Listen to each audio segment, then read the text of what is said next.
no recojo a los muertos. Yo los reclamo. Y en Whitechapel, en ese rincón podrido donde los humanos caminan sobre ratas y mujeres se venden por un trago barato, encontré algo distinto. Él no huía de mí. Me invocaba, me cortaba ofrendas con precisión de carnicero y me las dejaba en callejones como quien alimenta a una bestia dormida. Yo, la muerte, caminé a su lado. Vi sus manos hundirse en vientres tibios, oí cómo la carne se rendía al acero. Él no amaba matar, él lo necesitaba. Y mientras la ciudad dormía, creyendo que la oscuridad era el mayor de sus miedos, Jack el Destripador me ofrecía vísceras calientes bajo la niebla. Así comenzó todo, no con un grito, no con una orden divina. Comenzó con un tajo, y conmigo mirando.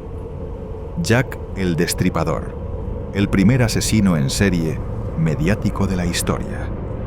La identidad del autor del brutal asesinato de 5 prostitutas del East End de Londres en 1888 sigue siendo un misterio que alimenta todo tipo de teorías más de un siglo después. De 1888, una serie de horribles crímenes cometidos en el barrio de Whitechapel horrorizaron a los londinenses y a Europa entera. Nada se supo del autor, bautizado como Jack el Destripador, lo que da idea de su brutal modus operandi. Whitechapel es el Londres que el resto de Londres no quiere ver. Pero en el otoño de 1888, toda Inglaterra terminaría por volver los ojos a esa barriada de mala nota. Porque Whitechapel iba a ser el siniestro escenario de los crímenes de Jack the Ripper, el Destripador. El 31 de agosto de 1888, Charles Cross, de 39 años, conductor de profesión, salió de su casa en Doveton Street, Londres, para ir a trabajar. Eran las 3:30 de la madrugada, y la oscuridad envolvía las callejuelas malolientes que Cross recorría cada día, a aquella misma hora. A pesar de la escasa iluminación, al llegar a Bucks Row, Cross detectó un bulto que yacía junto a un portal. De lejos parecía una lona vieja que alguien había dejado tirada. Pensando que quizá le sería útil para el trabajo, Cross se acercó a inspeccionar el bulto. Pero a medida que se acercaba, empezó a reconocer una forma humana. Cross pidió ayuda a otro hombre que caminaba al trabajo, y juntos comprobaron que se trataba del cuerpo sin vida de una mujer. Estaba tumbada boca arriba, con las piernas estiradas y la falda subida hasta la cintura. Viendo que poco podían hacer ya por ella y que iban a llegar tarde al trabajo, le taparon las piernas con la falda y acordaron informar del hallazgo al primer agente de policía que encontrasen. Lo que al parecer ninguno de los dos advirtió en la penumbra de la noche era que la mujer tenía un corte en la garganta tan profundo que su cabeza estaba casi separada de su cuerpo. Mary Ann Nichols, de 43 años, no había tenido una vida fácil. Ella se convirtió en la primera víctima del asesino más famoso de la historia, Jack the Ripper, el Destripador. Lo único que se sabe con certeza es que el Destripador cometió al menos 5 asesinatos entre agosto y mediados de noviembre de 1888. Como afirmó el detective Reed, uno de los investigadores que trabajaron en el caso, estos son los únicos hechos comprobados. Todos los crímenes se cometieron tras el cierre de los bares. Todas las víctimas eran de la misma clase, la más baja entre las bajas, y vivían no más lejos de un cuarto de milla unas de otras. Todas, además, fueron asesinadas del mismo modo, el método de Jack. Ese modo es precisamente uno de los pocos detalles que sí conocemos de la historia, porque la manera de matar a sus víctimas era uno de los rasgos más distintivos y espeluznantes de Jack the Ripper.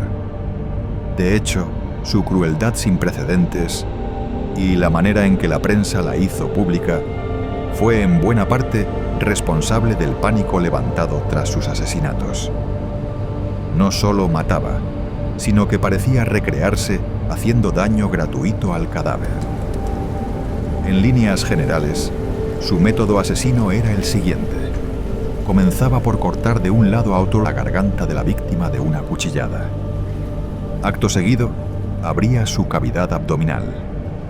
Entonces, en la mayor parte de los casos, pasaba a extirpar sus órganos. El informe del examen post-mortem de Annie Chapman, la segunda víctima de Jack el Destripador, decía lo siguiente. El abdomen había sido completamente abierto. Los intestinos se habían sacado del cuerpo y colocado sobre el hombro del cadáver. El útero, la parte superior de la vagina y 2/3 de la vejiga no estaban.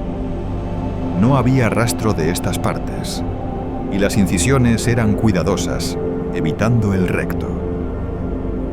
La manera en que se había utilizado el cuchillo parece indicar grandes conocimientos de anatomía.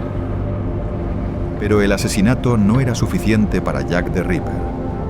También parecía tener una extraña filia con las vísceras. En una ocasión, el asesino envió a las autoridades una carta acompañada de un macabro regalo: medio riñón. Aunque fue imposible determinar si pertenecía a una de sus víctimas, sí se verificó que era un riñón humano. La carta, que iba dirigida a George Lusk, presidente de un comité de vigilancia callejera formado por voluntarios, decía así: Le envío medio riñón que tomé de una mujer. Lo he conservado para usted. La otra mitad la freí y me la comí.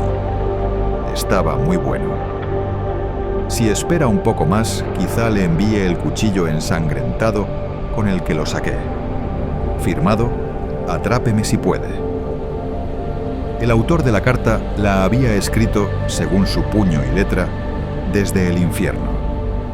Esta no fue la única comunicación entre el supuesto asesino y las autoridades.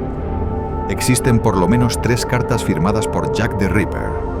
En ellas, el autor reclamaba la autoría de los crímenes, se burlaba de la policía y amenazaba con derramar más sangre. Esto añadió más presión sobre la policía, que a pesar de sus esfuerzos por encontrarlo, no conseguía ni siquiera identificar al asesino.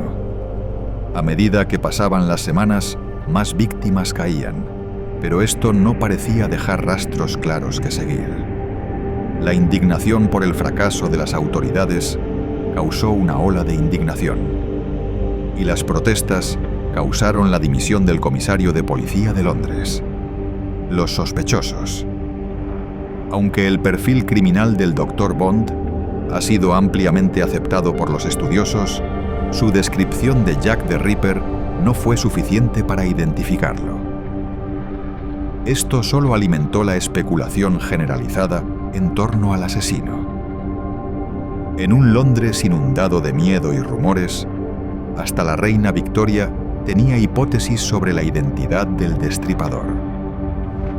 En general, la opinión de la aristocracia, que la prensa parecía respaldar, era que era imposible que un inglés hubiese cometido tales atrocidades.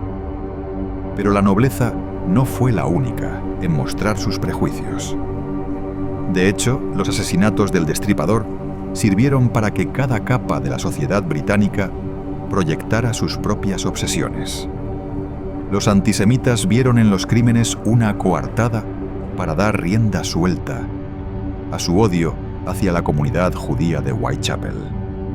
Entre las clases más olvidadas, cobró fuerza la convicción de que solo un aristócrata perverso podía ser tan infame.